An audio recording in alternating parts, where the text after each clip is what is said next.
Goeiemôre, welkom by ons 7 minute van oggendstilte saam met die Here. Ek is Rian Joubert.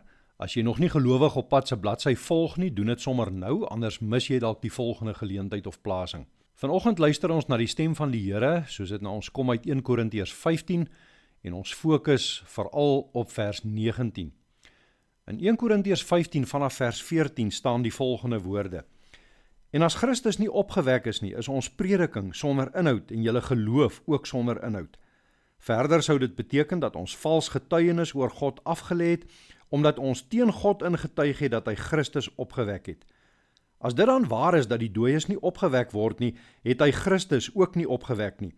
As die dooies nie opgewek word nie, is Christus ook nie opgewek nie, en as Christus nie opgewek is nie, is julle geloof waardeloos en is julle nog gevange in julle sondes. Dan is ook die wat in Christus gesterf het verlore. As ons net vir hierdie lewe ons hoop op Christus vestig, is ons die bejammerenswaardigste van alle mense. Maar nou, Christus is opgewek uit die dood as eersteling uit die wat gesterf het. Mense sê dikwels, ek wag dat die Here vir my moet deurkom, ek wag op 'n deurbraak. En ons weet wat hulle bedoel, hulle hoop dat God hulle omstandighede sal verander, dat hy uitkoms sal gee, dinge sal omdraai in hulle lewe. Nou is daar twee probleme wanneer jy so sê. Eerstens is dit nie eintlik Bybelse taal nie. Die Bybel praat van die Here wat red, wat verlos, wat help, wat sy hand na jou toe uitsteek, maar hierdie taal van deurkom en deurbraak as iets wat God in jou lewe doen, is nie Bybelse taal nie. Dit is iets wat deur die voorspoedsteologie die kerk ingedra is. Maar dit daar gelaat. Die tweede probleem is vir my eintlik nog baie ernstiger. Baie mense fokus so op wat God nou vir hulle moet doen, dat hulle mis wat hy klaar in Jesus Christus vir hulle gedoen het.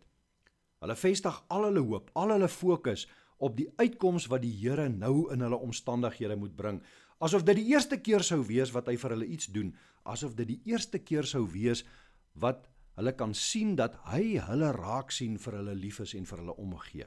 Nou luister wat sê Paulus in 1 Korintiërs 15 vers 19. As ons net vir hierdie lewe op Christus hoop, is ons die bejammerenswaardigste van alle mense. Luister mooi, die probleem is nie dat Christus niks voel vir jou omstandighede in hierdie lewe nie. Die Bybel vertel vir ons op baie plekke, hy voed ons, hy klee ons, hy genees ons. Hy is die een wat ons selfs geleer het om te bid, gee ons vandag ons dagse brood.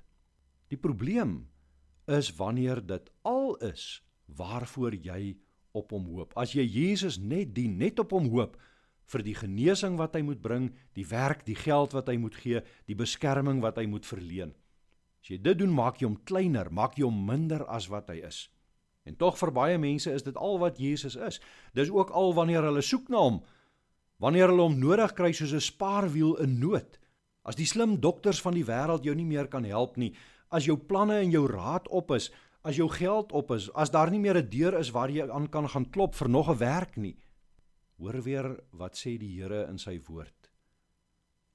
As ons net vir hierdie lewe op Christus hoop, is ons die bejammerenswaardigste van alle mense. Die evangelie is nie dat Jesus gekom het om al jou aardse probleme vir ewig te laat verdwyn nie. Die evangelie is dat hy gekom het om die een probleem op te los wat selfs groter is as al jou aardse probleme en uitdagings tesame, om jou in jou sonde verlorenheid te red en jou in 'n posisie van vrede met God te plaas. Die evangelie is dat hy jou, wat van nature 'n vyand van God is, 'n kind van God kom maak het. Dit is 'n evangelie van sonde en verlossing uit genade. Want dit is jou grootste nood, jou sonde, jou skuld voor God, jou verlorenheid wat die ewige dood bring. En dit is waarom Jesus Christus na hierdie wêreld gekom het. Ja, God hoef nie nog eers te besluit of hy vir jou gaan deurkom nie. Hy hoef nie nog stryd te voer teen die magte van chaos en dood, en jy hoef nie nog te sit en wag om te sien, is hy sterk genoeg om te oorwin, gaan hy deurkom, gaan daar 'n deurbraak wees nie. Nee, hy het reeds meer as dit gedoen. En sy seun wat vir jou gesterf het, wat vir jou opgestaan het uit die dood, in hom het hy nie net 'n deurbraak gemaak nie, Hy het die dood en die hel totaal oorwin. Hy het die prys wat jy moes betaal, klaar en volkome betaal. Jy, waarvoor hoop jy op Christus? Wat is jou grootste nood? In Johannes 6 praat Jesus 'n keer met die disippels en dan sê hy vir hulle, julle soek my nie omdat julle die wondertekens gesien het nie, maar omdat julle van die brood geëet en versadig geword het. Julle soek my vir eie gewin, julle soek my vir aardse persoonlike voordeel. Julle moenie werk vir die voedsel wat vergaan nie, sê hy, maar vir die voedsel wat nie vergaan nie en wat ewige lewe gee. Jesus Christus is die brood van die lewe. Moet nie net vir hierdie lewe op hom hoop nie. Soek hom vir die brood van die lewe.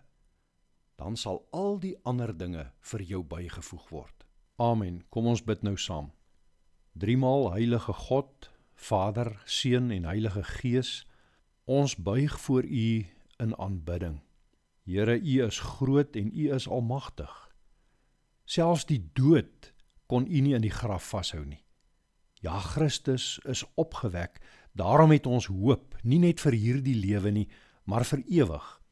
Here, ons bely dat ons dikwels nog wag vir 'n deurbraak van U, en tog het U Seun reeds vir ons die grootste deurbraak gemaak, voorsien in ons grootste nood, ons sonde verlorenheid. Tog het hy reeds ingegryp en ons in 'n posisie van vrede met U herstel.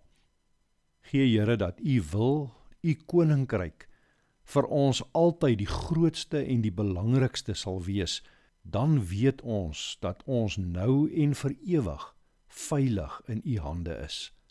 Amen. In U hand